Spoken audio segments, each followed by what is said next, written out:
The slap cracked through the ballroom like a firecracker. My grandmother's hand left a perfect red print on my mother's cheek. 200 guests froze mid-champagne. Crystal chandeliers blazed overhead. The string quartet stopped playing. My mother didn't move. She just stood there, gripping a silver tray, her knuckles white. It was my grandmother's 75th birthday party at the Ritz-Carlton, Boston. Her name is Eleanor Cabot Wainwright. Old money. Older grudges. She wore a gown that cost more than my mother's entire wardrobe and diamonds that could choke a horse. The crime? My mother had hovered improperly while serving champagne. Hovering, in Eleanor's world, meant existing while not being white, not being rich, and not being born with a silver stick up your ass. My mother, Julia Chin Wainwright, was all three unforgivable things. Clumsy little fool, Eleanor hissed, loud enough for everyone to hear. I told my son not to marry the help. The help. My mother was a biomedical engineer with a PhD from MIT. She'd been the help exactly never. I turned to look at my father. Daniel Wainwright. Eleanor's only surviving son. He'd spent 43 years being groomed, guilt, and gutted by this woman. He was wearing a bespoke tuxedo. Italian wool. Perfectly tailored. I watched his hands curl into fists. Then uncurl.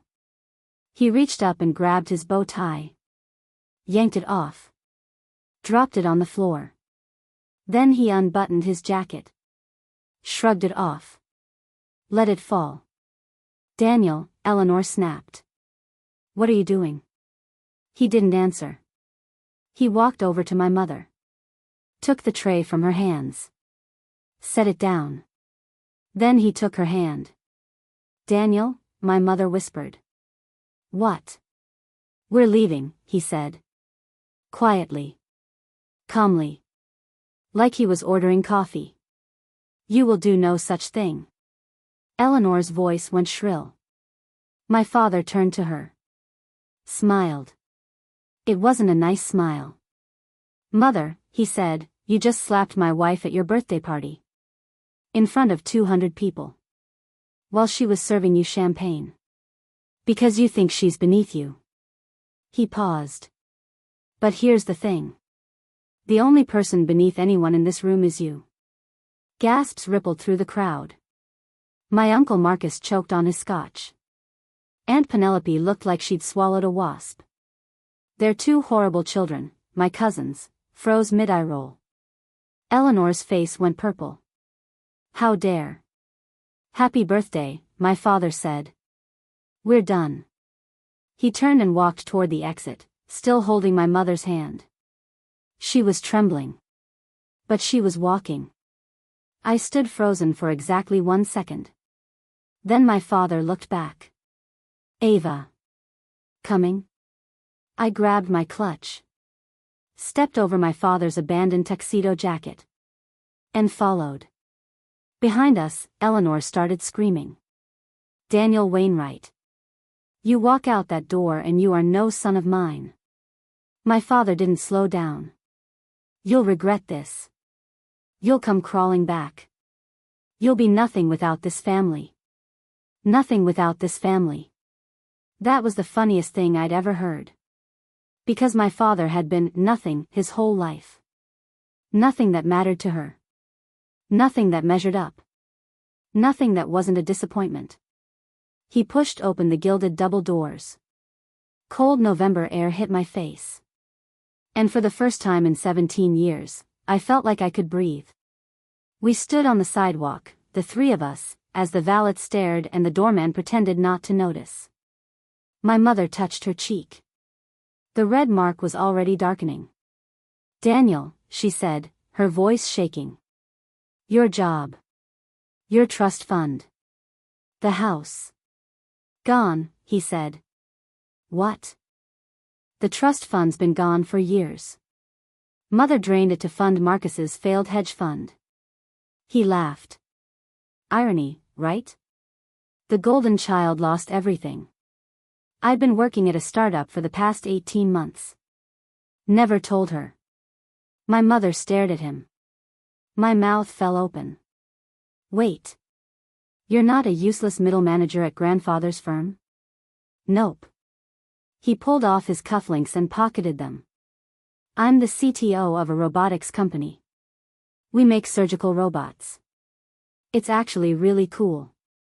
Dad, I said slowly. You've been living a double life? Triple life, if you count the secret savings account. He grinned. Your mother taught me that one. I looked at my mother. She was smiling now. A small, tired, but real smile. Jules, my father said, using his old nickname for her. Remember that key you gave me? For our 20th anniversary? She nodded. He reached into his pocket and pulled out a simple brass key. Attached to a tag with a Boston address. A neighborhood I recognized, Charlestown. Old Navy Yard. Where all the cool tech startups were. I bought us a place, he said. 2 years ago. Been paying the mortgage in secret. It's not big. It's not fancy. But it's ours. No strings. No Eleanor. No family obligations. My mother's eyes filled with tears. Just us, he said. She threw her arms around him. I stood there on the freezing sidewalk, watching my parents hug like teenagers who'd just run away from home, and I started laughing. What's so funny? My dad asked. Eleanor, I said. She's still in there. With 200 guests. And no birthday toast. My father grinned. Oh, she'll get a toast. Trust me. Aunt Beatrice is probably giving it right now. And Beatrice has been waiting 40 years to tell everyone what she really thinks of her sister. As if on cue, we heard muffled shouting from inside the hotel. Sounded like Aunt Beatrice was crushing it. My father hailed a cab. We piled in, my mother still in her serving dress, my father in his shirt sleeves with no jacket, me in my borrowed heels that were half a size too small. Where to? The driver asked. My father gave him the Charlestown address. Then he leaned back. Put his arm around my mother. And closed his eyes. Dad? I said. Are we poor now? He opened one eye. Define poor. Like, ramen for dinner poor? Or just Target instead of Nordstrom poor? Target poor, he said. For now. We'll be fine. The robotics thing is going well. And your mother's been sitting on 3 patents that are about to make us very comfortable. I whipped around to stare at my mother. You have patents? She wiped her eyes and shrugged.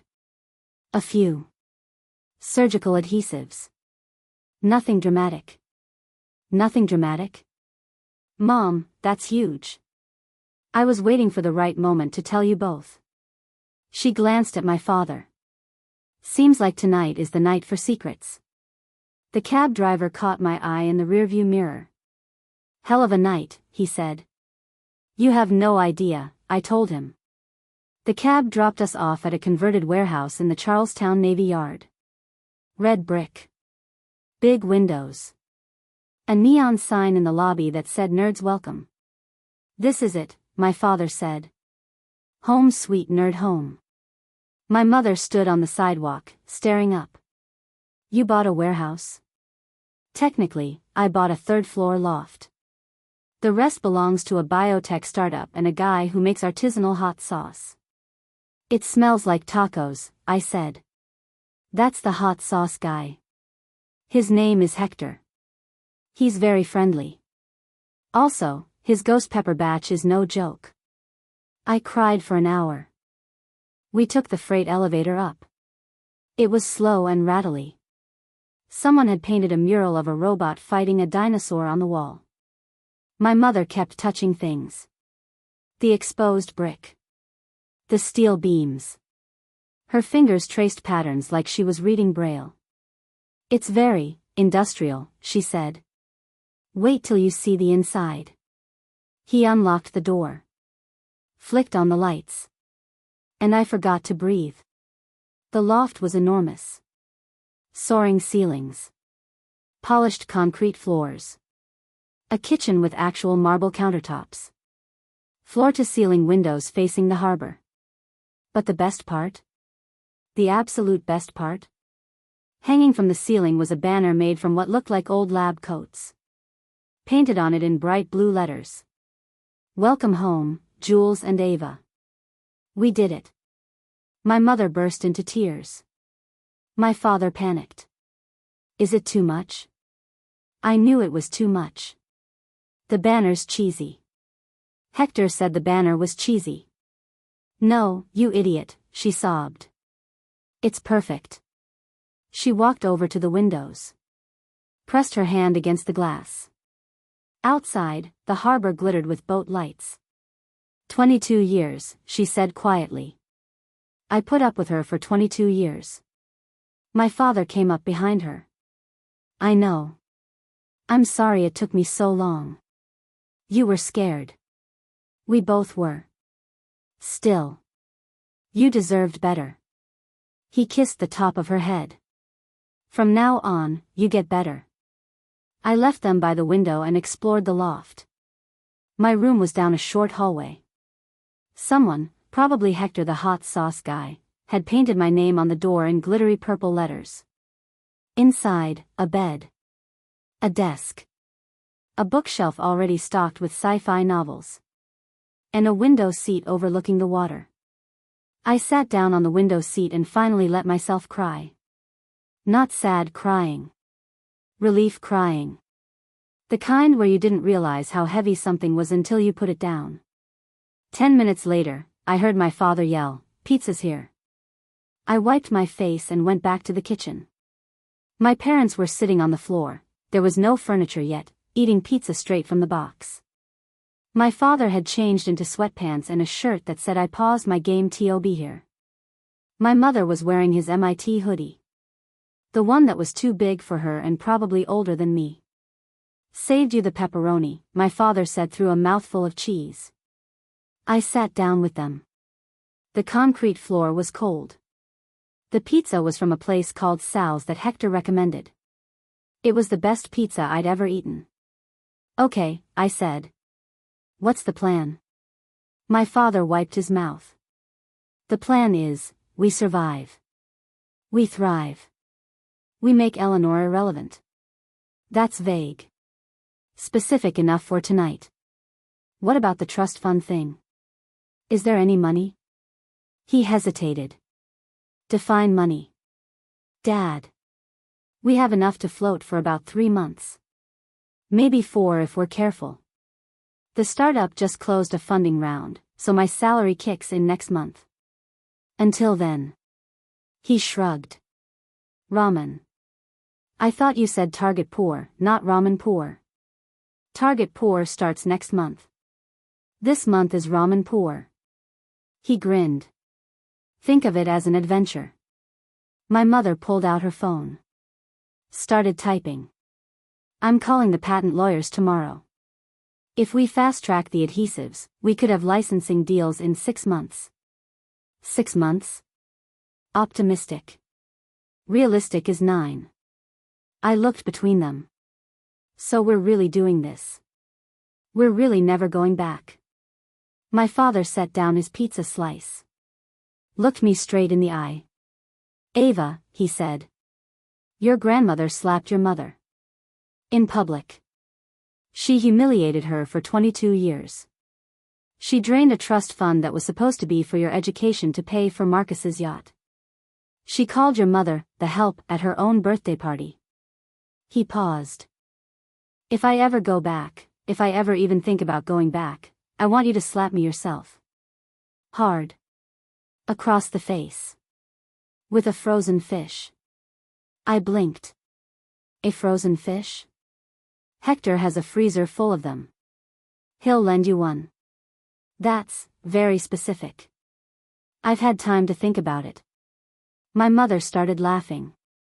A real laugh, not the tight, controlled one she used at Eleanor's dinner parties. It was loud and a little snorty and completely undignified. It was the best sound I'd ever heard.